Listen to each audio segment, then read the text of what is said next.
Real Casimero kontra kay Saul Sanchez. Mga hapon na mismo ang gumagawa ng maparaan at sinimula na ang mga pagpapainit sa pamamagitan ni Cuadrado at ang halimaw ng Japan na current undisputed super bantamweight world champion na si Naoya Inoue.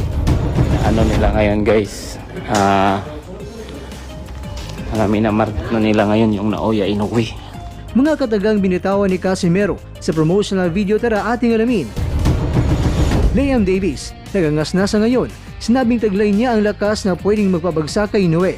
Dito po galing mga kwento ang balitang ibabagi ko sa inyo. Kaya tara, kwentuhan na!